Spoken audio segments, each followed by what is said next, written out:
नमस्कार विद्यार्थी मित्रांनो, आजच्या व्हिडिओमध्ये मी तुमचं स्वागत करते। आता या आधीच्या व्हिडिओमध्ये आपण सराव संच 3.5 हा भाग संपवलेला आहे। आताच्या या व्हिडिओमध्ये आपण संकीर्ण मधील काही उदाहरणे सोडवणार आहोत। ठीक आहे, तर संकीर्ण प्रश्नसंग्रह 3 मधला आपण प्रश्न दुसरा घेतोय। प्रश्न दुसरा बघा काय आहे। बिंदू O केंद्र असलेल्या वर्तुळाला रेषा L बिंदू P मध्ये स्पर्श करते। जर वर्तुळाची त्रिज्या 9 सेमी असेल तर डिस्टन्स OP किती? O पासून P पर्यंतचं अंतर काढायचं। त्यानंतर पुढे बघा डिस्टन्स OQ बरोबर 8 सेंटीमीटर, तर Q चे स्थान कुठे असेल? म्हणजे OQ 8 सेंटीमीटर असेल तर Q कुठे असेल? आणि तिसरा प्रश्न विचारलाय डिस्टन्स OR बरोबर 15 सेंटीमीटर असेल तर बिंदू R चे किती स्थाने रेषा L वर असतील व P पासून ते बिंदू किती अंतरावरती असतील?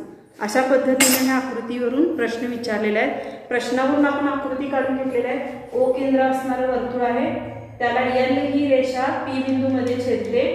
त्यानंतर आपण O आणि R काय केलेला आहे, जोडून घेतलेला आहे। त्यानंतर आपल्याला कशाचं माप माहिती आहे बघा, OQ 8 सेंटीमीटर दिलेलं आहे, तर Q चं स्थान कुठे आहे विचारलेलं आहे आणि OR चं दिलेलं आहे 15 सेंटीमीटर। OR किती आहे? 15 सेंटीमीटर आहे। ठीक आहे, तर आता आपण एक एक प्रश्न सोडवत जाऊया। पहिला प्रश्न घेऊया आपण, डिस्टन्स OP किती असेल आणि का? ठीक आहे, आता बघा OP म्हणजेच काय आहे, त्या वर्तुळाची त्रिज्या आहे। बघा प्रश्नामध्ये दिले जर वर्तुळाची त्रिज्या 9 सेंटीमीटर असेल म्हणजे OP ही त्याची त्रिज्या आहे आणि ती त्रिज्या किती सेंटीमीटर आहे? 9 सेंटीमीटर आहे। मग OP ही वर्तुळाची त्रिज्या आहे।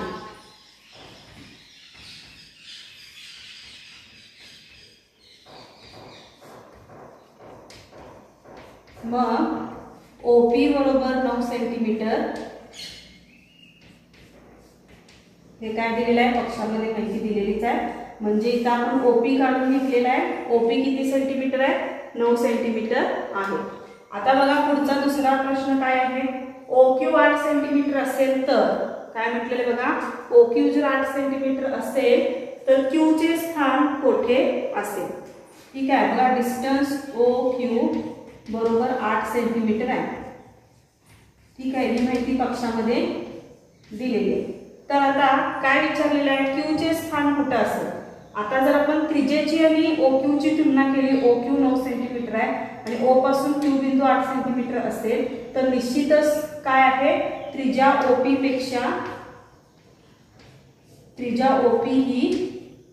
OQ पेक्षा कशी आहे? मोठी आहे। त्रिज्या OP ही OQ पेक्षा कशी आहे? मोठी आहे। ठीक आहे, मग म्हणजेच काय, बिंदू Q हा वर्तुळाच्या आतमध्ये असेल।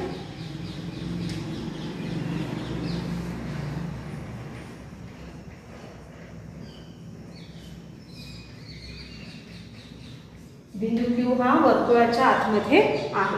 बघा पहिली दोन्ही प्रश्न आपण सोडवून घेतलेला आहे। पहिला प्रश्न OP ची किंमत काढायची आहे। OP ही वर्तुळाची त्रिज्या आहे, आकृतीवरून आपल्याला समजते। म्हणजे OP बरोबर 9 सेंटीमीटर ही माहिती पक्षामध्ये दिली आहे। म्हणजे OP ची किंमत किती आली? 9 सेंटीमीटर। त्यानंतर त्यांनी काय म्हटलंय, डिस्टन्स म्हणजे OQ चा अंतर, O पासून Q हा बिंदू 8 सेंटीमीटर अंतरावरती आहे हे पक्षामध्ये दिले। मग OP आणि OQ ची जर तुलना केली आपण तर त्रिज्या OP हा OQ पेक्षा कसा आहे? मोठा आहे। त्यामुळे निश्चितच बिंदू Q हा वर्तुळाच्या कशा असणार आहे? आतमध्ये असणार आहे। कारण O पासून P बिंदू 9 सेंटीमीटर आहे, तो वर्तुळावरती आहे। मग O पासून Q बिंदू हा 8 सेंटीमीटर असणार आहे, म्हणजे तो वर्तुळाच्या आतमध्ये असणार आहे। याचं उत्तर काय काढलं आपण, बिंदू Q हा वर्तुळाच्या आतमध्ये आहे। ठीक आहे, आता आपण तिसऱ्या प्रश्नाकडे जाऊया। तिसऱ्या प्रश्नामध्ये त्यांनी काय दिलेलं आहे बघा, P पासून ठीक आहे R चे किती स्थान L वरती असतील? म्हणजेच थोडक्यात P पासून त्याचं अंतर काढायचं आहे। ठीक आहे, म्हणजे P पासून इथपर्यंतचं अंतर आपल्याला काढायचं आहे। तर आता बघा OR चा वर्ग बरोबर याच्यावरून आपण काय काढून घेऊ शकतो, तर याच्यावरून आपण OR ची किंमत काढून घेऊ शकतो। ठीक आहे, OR ची किंमत काढून घेऊ शकतो। ठीक आहे, काढून घेऊया। तिसरा प्रश्न सोडूया आता।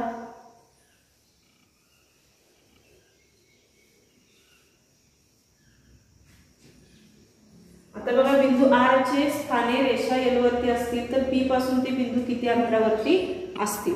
तर आता आपण जर त्रिकोण ओ पी आर चा विचार केला तर ओ पी हा कसा रेषा एल ला लंब आहे, म्हणजे त्रिकोण ओ पी आर हा काय झाला, काटकोन त्रिकोण झाला. तिसरा प्रश्न सोडवतोय आपण.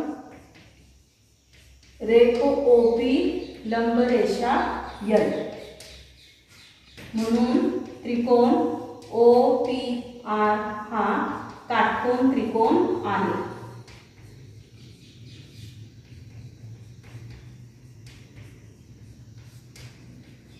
हा कसा आहे, काटकोन त्रिकोण आहे. मग पायथागोरसच्या प्रमेयानुसार काय होईल, ओ आर चा वर्ग बरोबर आर पी चा वर्ग अधिक ओ पी चा वर्ग, पायथागोरसच्या प्रमेयानुसार.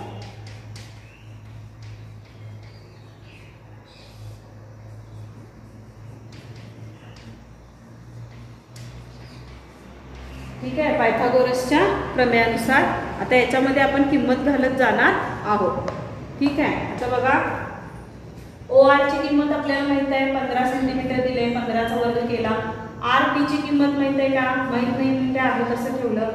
अधिक ओ पी ची किंमत किती आहे 9 सेंटीमीटर, म्हणून 9 चा वर्ग केला. 15 चा वर्ग किती येणार, ठीक आहे 15 गुणिले 15 आपण करून बघूया. 225 येईल. आर पी चा वर्ग आहे तसा उतरून घेतला आपण, 9 चा वर्ग 81. ठीक आहे, मग 225 वजा 81 बरोबर आर पी चा वर्ग. आता हे आपण सोडवूया पुढे.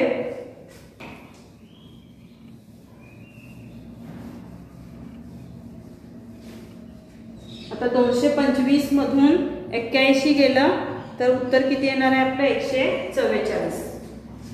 144 बरोबर आर पी चा वर्ग.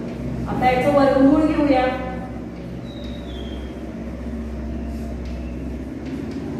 एकशे 44 वर्गमूळ किती येतं 12 आणि आर पी चा वर्ग त्याचं वर्गमूळ किती आलं आर पी, म्हणजे आर पी ची किंमत किती काढली आपण 12 सेंटीमीटर. आता आर पी बरोबर पी आर 1. ठीक आहे, कारण काय याचं R dash P dash R 1. ठीक आहे, मग आर पी 12 सेंटीमीटर असेल तर पी आर 1 पण किती असणार आहे 12 सेंटीमीटरचा असणार आहे. म्हणजेच आर हा बिंदू ओ पासून 12 सेंटीमीटर इतक्या एकक अंतरावरती असणार आहे. ठीक आहे, तर या पद्धतीने आपण पुन्हा बघूया हा प्रश्न. सुरुवातीला बघा रेख ओ पी लंब एल आहे हे आपण लिहिलंय. याच्यावरून आपल्याला काय सिद्ध होतं की लंब असेल तर पी जवळ काटकोन होतो, म्हणजेच त्रिकोण ओ पी आर हा काटकोन त्रिकोण आहे. मग पायथागोरसनुसार आपण सूत्र लिहिलं, ओ आर चा वर्ग बरोबर आर पी चा वर्ग अधिक ओ पी चा वर्ग. त्याच्यामध्ये आपण किमती घातल्या. त्याच्यानंतर बघा हे सोडवून उत्तर किती आलेलं आहे आपलं 144. वर्गमूळ घेतलं की आर पी ची किंमत 12 सेंटीमीटर निघते. आता आर पी एकरूप पी आर 1, कारण का P R dash P dash R 1. ठीक आहे, त्याच्यानुसार आर पी जितका असेल तितकंच पी आर असणार आहे, म्हणजे पी आर 1 बरोबर 12 सेंटीमीटर, म्हणजेच आर हा बिंदू 12 सेंटीमीटर इतक्या एकक अंतरावरती असणार आहे. आता याच पद्धतीने आपण पुढील प्रश्न सोडवूया. पुढचा प्रश्न आहे, प्रश्न तिसरा आहे. बिंदू एम वर्तुळ केंद्र आणि रेख के एल हा स्पर्शिका खंड आहे, तर एम के बरोबर 12 सेंटीमीटर आणि के एल बरोबर 6 वर्गमुळात 3. तर आपल्याला दोन प्रश्नांची उत्तर काढायचे आहेत. वर्तुळाची त्रिज्या काढा आणि कोण के आणि कोण एम ची मापे काढा. आता आकृतीमध्ये आपण प्रश्नामध्ये ज्या ज्या किमती दिलेल्या आहेत त्या किमती घातलेल्या आहेत. एम के 12 सेंटीमीटरचा आणि एन के 6 वर्गमुळात 3 सेंटीमीटरचा आहे. तर पहिला प्रश्न काय विचारलेला आहे आपल्याला, तर त्रिज्या काढा. ठीक आहे, आता त्रिज्या म्हणजेच कोण आहे, वर्तुळाची त्रिज्या कुठली आहे एम एल ही त्रिज्या आहे, म्हणजे आपण एम एल ची किंमत काढायला हवी. ठीक आहे, तर आता याच्यामध्ये बघा एम एल लंब एल के. ठीक आहे, आता कारण का स्पर्शिका खंडानुसार काय आहे ते लंब आहे. त्यानंतर आता पुढे म्हणजेच काय कोण एल किती असणार आहे 90 अंशाचा असणार आहे. ठीक आहे, कोण एल जर 90 अंशाचा असेल तर एम के वर्ग हा काय झाला कर्ण वर्ग झाला। ठीक आहे, 90 अंशाजवळ काय होतं इथं एल जवळ काटकोन होतो। मग त्यानंतर बघा काटकोन त्रिकोण एम एल के मध्ये काय येईल आता एम के चा वर्ग बरोबर एम एल चा वर्ग अधिक एल के चा वर्ग पायथागोरसच्या प्रमेयानुसार।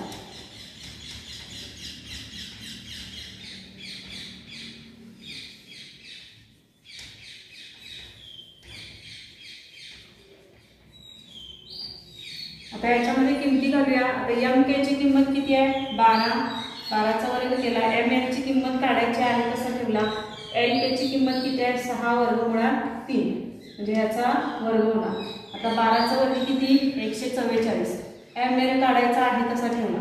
आता 6 वर्गमुळात 3 त्याचा जर वर्ग केला तर त्याचा वर्गमूळ किती येतो बघा साधारणतः बघा आता 6चा वर्ग किती येतो 36। ठीक आहे, गुणिले आता वर्गमुळात 3 गुणिले वर्गमुळात 3 म्हणजे वर्गमुळाचं चिन्ह जातं आणि शिल्लक फक्त काय राहतं 3। ठीक आहे, किंवा अशा पद्धतीने सुद्धा सोडू शकतो। वर्गमुळात 3 चा जर मी वर्ग केला तर याचा अर्थ काय झाला वर्गमुळात 3 गुणिले वर्गमुळात 3 म्हणजे हे किती आलं वर्गमुळात 9। मग 9चं वर्गमूळ निघतं, 9चं वर्गमूळ किती येतं 3 म्हणजे हे किती आलं 36 गुणिले 3। त्यानंतर 144 बरोबर एम एल चा वर्ग आहे कसा ठेवला 36 गुणिले जर 3 केलं तर हे येणारा गुणाकार आपला 108। तर आता पुढे बघा पक्षांतर करूया। 144 वजा 108 बरोबर एम एल चा वर्ग। आता ही वजाबाकी किती येईल ही वजाबाकी येणार आहे 36। 36 वर्गमूळ निघतं का निघतं किती येणार आहे 6 सेंटीमीटर म्हणजे एम एल ची किंमत किती आली 6 सेंटीमीटर आलेली आहे। म्हणजे पहिल्या प्रश्नाचं आपण उत्तर सोडवलेलं आहे। वर्तुळाची त्रिज्या काढा, त्रिज्या म्हणजेच एम एल ही त्रिज्या आहे आणि एम एल ची किंमत किती काढलेली आहे आपण 6 सेंटीमीटर। पायथागोरस नुसार आपण हे सोडवलेलं आहे। पायथागोरस नुसार एल जवळ काटकोन तयार होतो म्हणजे एम के हा कर्ण असणार आहे म्हणजे एम के कर्णाचा वर्ग बरोबर उरलेल्या दोन बाजूंच्या वर्गांची बेरीज। त्या पद्धतीने आपण हे सूत्र लिहिलेलं आहे। सूत्रामध्ये किमती घातलेल्या आहेत। एम के ची किंमत आहे 12, 12चा वर्ग केला। एम एल वर्ग काढायचा आहे तो आहे कसा ठेवला अधिक एल के चा वर्ग म्हणजे 6 वर्गमुळात 3 चा वर्ग। आता 12चा वर्ग 144 येतो, एम एल वर्ग आहे तसा ठेवला, 6चा वर्ग 36 वर्गमुळात 3 गुणिले वर्गमुळात 3 किती येतं वर्गमुळात 9 मग 9चं वर्गमूळ निघतं किती 3 मग 144 बरोबर एम एल चा वर्ग अधिक 36 गुणिले 3 108 वजाबाकी करून उत्तर किती येते वर्गमुळात 36। 36चं वर्गमूळ किती आहे 6 म्हणजेच एम एल ची किंमत किती काढली आपण 6 सेंटीमीटर। आता पुढचा प्रश्न काय बघा कोन के आणि कोन एम ची किंमत काढा। बघा काय म्हटलेलं आहे एम आणि के ची किंमत काढायची आहे। एल ची किंमत माहिती आहे आपल्याला हा 90 अंशाचा आहे। ठीक आहे, तर त्यानुसार एम आणि के ची किंमत काढायची आहे। ठीक आहे,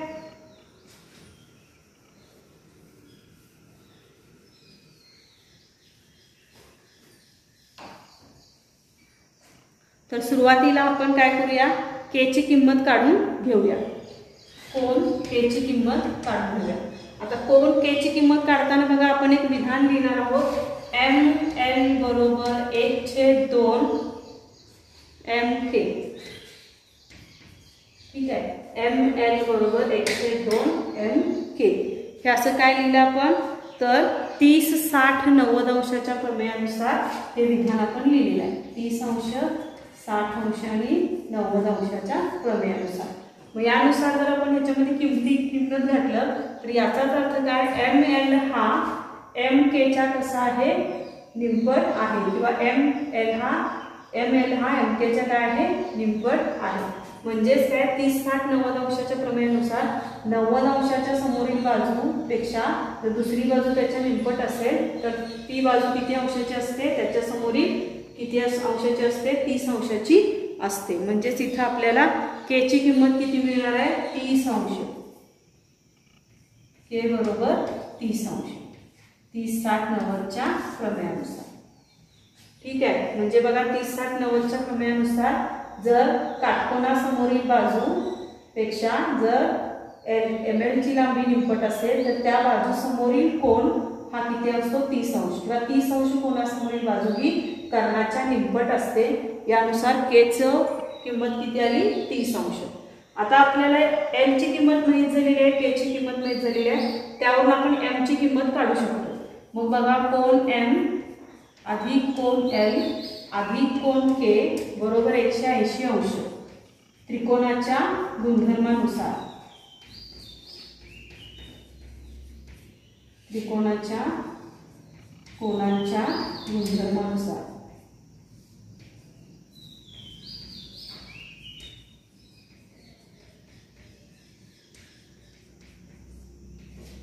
आता याच्यामध्ये M ची किंमत आपल्याला माहित नाही आहे, कसं ठेवलं L ची किंमत किती आहे 90 अंश आणि K ची किंमत काढलेली आहे आपण 30 अंश बरोबर 180 अंश।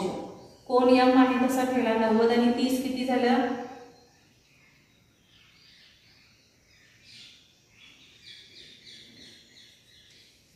किती होणार आहे 120 बरोबर 180 अंश। आता पक्षांतर करूया कोन M बरोबर 180 अंश वजा 120 अंश। आता ही वजाबाकी किती येईल कोन M बरोबर 180 मधून 120 गेले उत्तर आलं 60 अंश। ठीक आहे, म्हणजे कोन M चं माप किती निघालं 60 अंश। ठीक आहे, या पद्धतीने आपण हे उदाहरण सोडवलेलं आहे। कोन K ची किंमत आपण 30 60 90 अंशाच्या प्रमेयानुसार काढलेली आहे। त्यानंतर त्रिकोणाच्या तिन्ही कोनांच्या मापांची बेरीज 180 अंश असते, त्यानुसार आपण कोन M अधिक कोन L अधिक कोन K बरोबर 180 अंश काढलं। त्याच्यामध्ये किंमत घालून पक्षांतर केल्यानंतर कोन M ची किंमत किती मिळालेली आहे 60 अंश मिळालेली आहे। प्रश्न चौथा आहे रेख AB व रेख AC हे स्पर्शकखंड आहेत। जर वर्तुळाची त्रिज्या R असेल आणि लांबी AB बरोबर R असेल तर चौकोन ABOC हा चौरस होतो हे दाखवा। आता प्रश्नानुसार आपण आकृती काढून घेतलेली आहे। आकृतीमध्ये एक रचना केलेली आहे, आपण O पासून B आणि O पासून C जोडून घेतलेलं आहे, ते आपण लिहूया।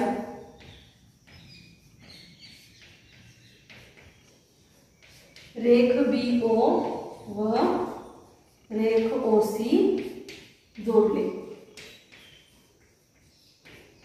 ठीक आहे, सिद्ध काय करायचं आहे तर ABOC हा चौकोन आहे हे सिद्ध करायचं आहे। आता आपण सिद्धतेकडे जाऊया। आता बघा याच्यामध्ये रेख BO एकरूप रेख OC, याचं कारण काय एकाच वर्तुळाच्या त्रिज्या।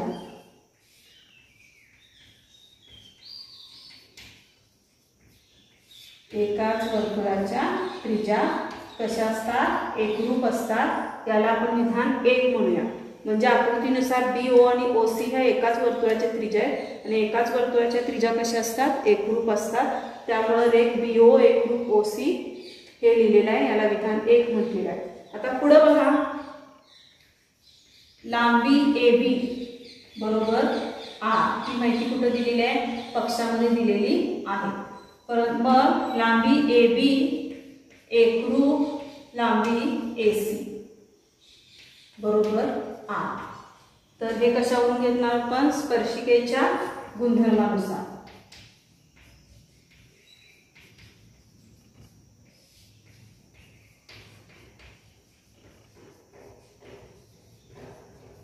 स्पर्शिकेच्या गुणधर्मानुसार याला म्हणते मी विधान 2।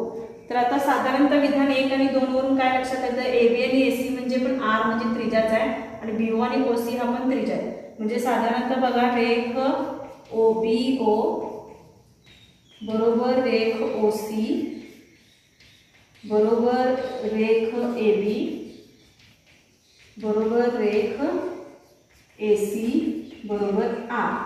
विधान 1 व 2 वरून हे आपण लिहिलं, विधान 1 व 2 वरून। म्हणजे विधान 1 व 2 वरून काय सिद्ध होतं की AB AC OC आणि BO हे चारही कशा आहेत समान मापाचे आहेत। म्हणजे याच्यावरून आता याला मी म्हणते विधान क्रमांक 3। ठीक आहे, आता आपण प्रश्न पुसूया इकडचा। म्हणजेच चौकोन म्हणून चौकोन ABOC हा समभुज चौकोन आहे।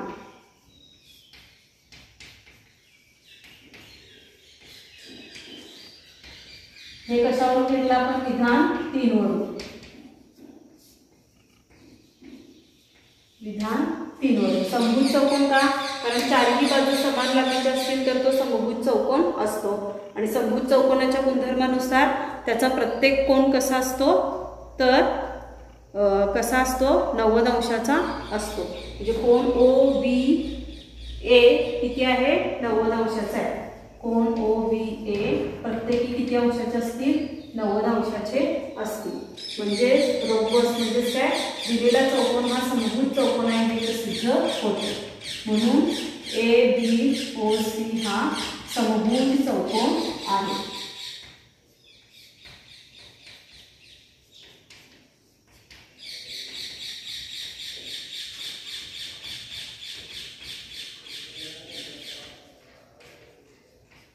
ठीक आहे, बघा आपण काय काय केलं? BO आणि OC जोडलं। सिद्धतेमध्ये BO आणि OC आकृतीनुसार एकाच वर्तुळाच्या त्रिज्या असल्यामुळे ते एकरूप आल्या, त्याला विधान 1 म्हटलं। मग लांबी AB बरोबर R ही माहिती पक्षामध्ये दिलेली आहे। मग AB आणि AC ह्या दोन्हीही बाजू कशा आहेत एकरूप आहेत, म्हणजे त्यांची प्रत्येकी माप किती झाली R झाली स्पर्शिकेच्या गुणधर्मानुसार। याला विधान 1 आणि 2 म्हटले। विधान 1 आणि 2 वरून काय लक्षात येतं की BO बरोबर रेख OC बरोबर रेख AB बरोबर AC बरोबर R, म्हणजे ह्याच्या चारही बाजू कशा आहेत समान लांबीच्या आहेत विधान 1 व 2 वरून। आणि परत या विधानाला आपण 3 नंबर दिलेला आहे। तर विधान 3 वरून काय लक्षात येतं म्हणजे सगळ्या बाजू समान असतील तर याचाच अर्थ ABOC हा समभुज चौकोन आहे। मग समभुज चौकोनाचा आणखीन एक गुणधर्म काय असतो? प्रत्येक कोन काटकोन असतो। मग OBA जर 90 अंशाचा असतील तर राहिलेले कोन पण 90 अंशाचेच असणार आहेत आणि त्यानुसार ABOC हा समभुज चौकोन आहे हे तर सिद्ध होते। ठीक आहे, या पद्धतीने आता आपण आणखीन काही उदाहरणांचा अभ्यास करूया। विद्यार्थी मित्रांनो, आता आपण एक कृतीयुक्त प्रश्न सोडवूया। बघा संकीर्ण मधला प्रश्न 17वा आहे। प्रश्न काय आहे बघा? जीवा EF समांतर जीवा GH तर सिद्ध करा। EF हा GH ला कसा आहे समांतर आहे, तर काय सिद्ध करायचं आहे? तर सिद्ध करा म्हटलेलं आहे साधारणतः जीवा EF आणि जीवा FG हे कसे आहेत एकरूप आहेत हे सिद्ध करायचं आहे। तर आता सिद्धतेमध्ये त्यांनी रिकामी जागा दिलेली आहे, त्या रिकाम्या जागा आपण भरत जायचं आहे। तर पहिलं बघा कोन EFG आणि कोन FGH, म्हणजे F आणि G हा कोन F आणि G हे कोन एकरूप दाखवलेले आहे। त्याचं कारण काय लिहिता येईल तर सम्मुख कोन, सम्मुख कोन एकरूप आहे। आता सम्मुख कोन का तर EFHG हा चक्रीय चौकोन आहे कारण त्याचे चारही शिरोबिंदू वर्तुळावरती आहेत। चक्रीय चौकोनाच्या प्रमेयानुसार सम्मुख बाजू एकरूप असतात आणि परस्परांचे पूरक असतात, त्यामुळे F आणि G हे सम्मुख कोन असल्यामुळे एकरूप झाले। आता पुढे बघा EFG कोन EFG आणि यानं कोणता कंस आंतरखंडित केलेला आहे तर माप कंस EG, माप कंस EG म्हणजे दुसरी रिकामी जागा काय येणार आहे 1/2 माप कंस CEG किंवा माप कंस EG 1/2 माप कंस EG। कुठल्या गुणधर्मानुसार ते पुढे दिलेलेच आहे आंतरलिखित कोनाचे प्रमेय।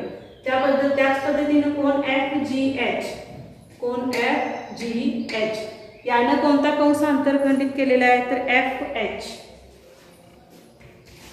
माप कंस FH ला काय केलेलं आहे आंतरलिखित केलेलं आहे।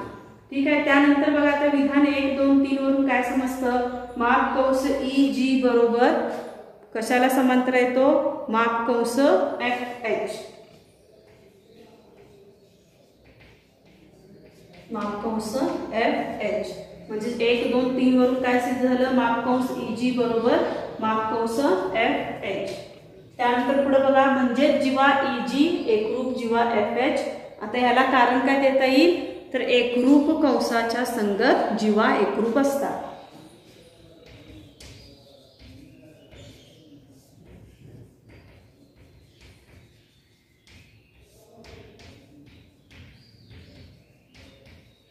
एकरूप कंसाच्या संगत जीवा सुद्धा कशा असतात, एकरूप असतात। बघा आपण प्रश्न पुन्हा एकदा पाहूया। तर आपल्याला EF समांतर GH मध्ये आकृतीवरून बघितलं तर EGHF हे चारही शिरोबिंदू वर्तुळावर आहे, म्हणजे हे चक्रीय चौकोन आहे। तर या पद्धतीने आपल्याला जीवा EG आणि FH हे एकरूप आहे सिद्ध करायचं आहे। सिद्धतेसाठी काही रिकाम्या जागा दिलेल्या आहेत। कोन EFG बरोबर कोन FGH, कारण त्या चक्रीय चौकोनाचे समूह कोन असल्यामुळे एकरूप झाले, याला म्हटलं आपण विधान 1। त्यानंतर कोन EFG न माप किंवा या कोणाला माप कंस EG न काय केलेला आहे, अंतर्लिखित केलेला आहे। त्यामुळे अंतर्लिखित कोनाच्या प्रमेयानुसार कोन EFG बरोबर 1/2 माप कंस EG, याला म्हटलं आपण विधान क्रमांक 2। त्याच पद्धतीने विधान क्रमांक 3 अंतर्लिखित कोनाच्या प्रमेयानुसार कोन FGH बरोबर 1/2 माप कंस FH। आता 2, 3 आणि 1 वरून काय लक्षात येतं, तर माप कंस EG बरोबर माप कंस FH, म्हणजेच हे कंस सुद्धा आहे आणि जीवा सुद्धा आहे, म्हणून जीवा EG एकरूप जीवा FH, म्हणजेच एकरूप कंसाच्या त्या संगत जीवा असल्यामुळे एकरूप झालेल्या आहेत। तर अशा पद्धतीने तुम्हाला कृतीयुक्त प्रश्न सुद्धा येऊ शकतो। आता आपण आणखीन एक उदाहरण सोडवूया। पुढील उदाहरण आहे प्रश्न क्रमांक 14। प्रश्न 14 काय आहे बघा, केंद्र O असलेल्या वर्तुळाच्या रेख PQ आणि RS या एकरूप जीवा आहेत। जर कोन POR बरोबर 70 अंश आणि माप कंस RS बरोबर 80 अंश, तर माप कंस PR बरोबर किती, माप कंस QS बरोबर किती आणि माप कंस QSR बरोबर किती, या प्रश्नांची उत्तरे आपल्याला शोधायची आहेत।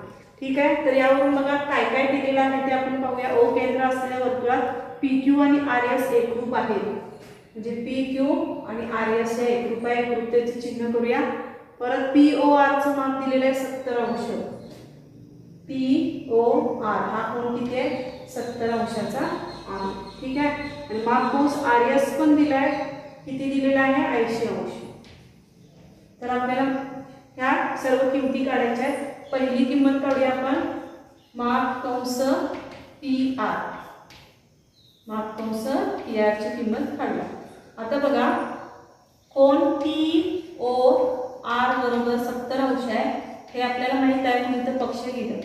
मग कोन POR एकरूप माप कंस PR आंतरखंडित कंसानुसार, कारण तो काय आहे, आंतरखंडित कंस आहे। ठीक आहे, कोन POR ने PR या कंसाला आंतरखंडित केलेला आहे। शिवाय POR हा केंद्रीय कोन आहे, केंद्रीय कोनाने ज्या कंसाला आंतरखंडित केलेलं असतं त्याचं माप आणि त्या केंद्रीय कोनाचं माप कसं असतं, समान असतं, म्हणून आपण लिहिलेला आंतरखंडित कंस आहे। त्यामुळे या दोघांची माप समान आहे, म्हणजेच माप कंस PR ची किंमत किती आलेली आहे, PR बरोबर 70 अंश। माप कंस PR बरोबर 70 अंश आपण इथे लिहूया, माप कंस PR बरोबर 70 अंश। ठीक आहे, आता दुसरा प्रश्न म्हणजे QS काढण्याआधी आपण काय करून घेऊया, QS काढायचं असेल मला, तर त्यासाठी मला PQ ची किंमत माहित असणं आवश्यक आहे। तर सुरुवातीला आपण PQ ची किंमत काढून घेऊया। तर बघा जीवा PQ एकरूप जीवा RS ही माहिती आपल्याला पक्षामध्ये दिलेली आहे। ठीक आहे, मग कंस PQ एकरूप कंस RS। ठीक आहे, आता जीवा आता RS या जीवेचे संगत कंस कोण आहे, RS, PQ या जीवाचा संगत कंस कोण आहे, PQ, म्हणजे कंस RS जर जीवा PQ आणि RS एकरूप असतील तर कंस PQ आणि RS सुद्धा कसे असणार आहेत, एकरूप असणार आहे। ठीक आहे, कंस PQ एकरूप कंस RS बरोबर किती असणार आहे, 80 अंश, म्हणजे कंस PQ बरोबर कंस RS बरोबर प्रत्येकी किती आहेत, हे 80 अंशाचे आहे। ठीक आहे, कारण RS 80 अंशाचा असेल तर PQ पण किती असणार आहे, 80 अंशाचा असणार आहे, म्हणजे हे माप मिळालं आपल्याला 80 अंश। आता आपण काय करू शकतो, माप कंस QS ची किंमत काढू शकतो। आता QS काढण्यासाठी बघा, म्हणजे दुसरा प्रश्न सोडवणार आहे मी आता, माप कंस QS। आता माप कंस QS काढण्यासाठी मला काय करावं लागेल, तर पूर्ण वर्तुळ किती अंशाचा असतो? 360 अंशाचा असतो. मग 360 मधून मला काय करावं लागेल? कंस PQ, कंस RS आणि कंस PR काय करावं लागेल? वजा करावं लागेल. म्हणून लिहिते मी कंस PR अधिक कंस RS अधिक कंस PQ. हे मी सूत्र तयार केलेलं आहे. पूर्ण वर्तुळाचे माप किती असतं? 360 अंश असतं. या 360 मधून PQ, RS, PR या सर्व कंसांच्या मापांची बेरीज जर वजा केली तर आपल्याला QSचं माप निघू शकतं. आता याच्यामध्ये किमती घालूया. माप कंस QS बरोबर 360 अंश वजा किमती घालूया. आता PR किती आहे? 70, RS किती आहे? 80 आणि PQ पण किती आहे? 80. मग ही किंमत किती येईल बघा. माप कंस QS बरोबर 360 वजा यांची बेरीज 160 sin 18 म्हणजे 190 अंश येईल. 360 वजा ते माप किती येणार आहे? 230 अंश. ठीक आहे. मग ही वजाबाकी किती येणार आहे? इकडे आपण प्रश्न पुसूया.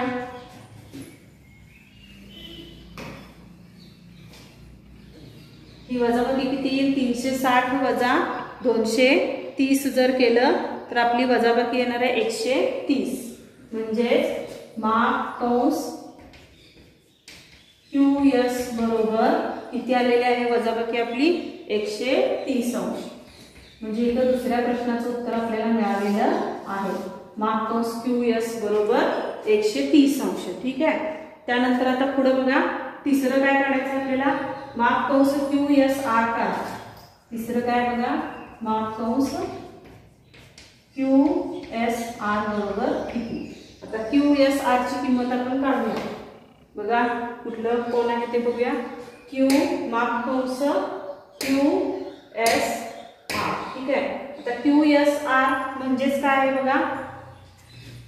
माप कंस QSR बरोबर. आता कुठल्या दोन कंसांनी तो तयार झालेला आहे? माप कंस QS, माप कंस QS अधिक माप कंस SR या दोघां कंसांनी मिळून तो तयार झालेला. म्हणजेच माप कंस QSR हा माप कंस QS आणि RS ने तयार झालेला आहे. आता QS ची किंमत आपण किती काढून घेतलेली आहे? 130 अंश. ठीक आहे. ह्या दोघांची बेरीज म्हणजे QSR ची किंमत येणार आहे. मग QS ची किंमत किती काढली आहे? 130 अंश. आणि SR ची किंमत किती काढलेली आहे? 80 अंश. म्हणजेच माप कंस QSR बरोबर 130 अधिक 80. बेरीज करूया. 210 अंश. किती आलेलं आहे? 210 अंश इतकं आलेलं आहे. ठीक आहे. आपण उदाहरण पुन्हा एकदा पाहूया. उदाहरणामध्ये सुरुवातीला आपण पहिला प्रश्न माप कंस PR ची किंमत काढली. आता POR 70 अंश आहे हे पक्षामध्ये माहित आहे. मग POR 70 अंश आहे तर POR आणि माप कंस PR हे एकरूप आहे. कारण POR ने कंस PR ला अंतर्खंडित केलेला आहे. त्यामुळे आणि शिवाय POR हा केंद्रीय कोन आहे. केंद्रीय कोनाने अंतर्खंडित केलेल्या कंसाचं माप हे केंद्रीय कोना इतकंच असतं. म्हणजे सगळं लिहिले का आपण नाही, फक्त लिहिलेलं आहे अंतर्खंडित कंसानुसार POR एकरूप कंस PR. म्हणजेच माप कंस PR किती झाला? 70 अंश. आता QS काढण्यासाठी आधी आपण PQ ची किंमत काढून घेतली. मग PQ बद्दल आपल्याला काय काय माहित आहे? जेव्हा PQ एकरूप, जेव्हा RS हे पक्षामध्ये दिलेले आहे. आता जेव्हा PQ आणि RS एकरूप असतील तर ते कंस PQ आणि RS सुद्धा कसे असणार आहेत? एकरूप असणार आहेत. मग RS जर 80 अंश असेल तर PQ सुद्धा किती असणार आहे? 80 अंश. म्हणजे अनुक्रमे PQ आणि RS ची किंमत किती आली? 80 अंश. आता आपण दुसरा प्रश्न सोडवतोय. माप कंस QS ची किंमत काढतोय. QS काढायचं म्हणजे पूर्ण वर्तुळाचं माप किती असतं? 360 अंश. त्याच्यातून PQ, PR आणि RS यांची मापे वजा केली तर आपल्याला QS चं माप मिळतं. म्हणून सूत्र कसं लिहिलं? 360 अंश वजा माप कंस PR अधिक माप कंस RS अधिक कंस PQ. माप कंस QS बरोबर 360 वजा 70 अधिक 80 अधिक 80. माप कंस QS बरोबर 360 वजा 70 अधिक 80 अधिक 80 किती आलं? 230. मग 360 वजा 230 किती आलेलं आहे? माप कंस QS बरोबर 130. म्हणजे QS ची किंमत मिळाली 130. आता शेवटचं काय काढायचं आहे? माप कंस QSR काढायचं आहे. तर माप कंस QSR बरोबर माप कंस QS अधिक माप कंस SR यांची बेरीज केली। QS ची किंमत काढली 130 अंश आणि SR ची किंमत काढली 80 अंश। दोघांची बेरीज किती आली 210 अंश। म्हणजे माप कंस QSR बरोबर 210 अंश। तर विद्यार्थी मित्रांनो, या पद्धतीने आजच्या या व्हिडिओमध्ये आपण संकीर्ण 3 मधील काही उदाहरणे सोडवलेली आहेत। राहिलेल्या उदाहरणांचा सराव तुम्ही घरी करणार आहात। अशा पद्धतीने गणित भाग 2 मधील प्रकरण क्रमांक 3 वर्तुळ हे आपण पूर्ण केलेले आहे। पुढील व्हिडिओमध्ये आता आपण या पुढील प्रकरण निर्देशक भूमितीचा अभ्यास करणार आहोत। तर पुन्हा भेटूया पुढील व्हिडिओमध्ये। धन्यवाद।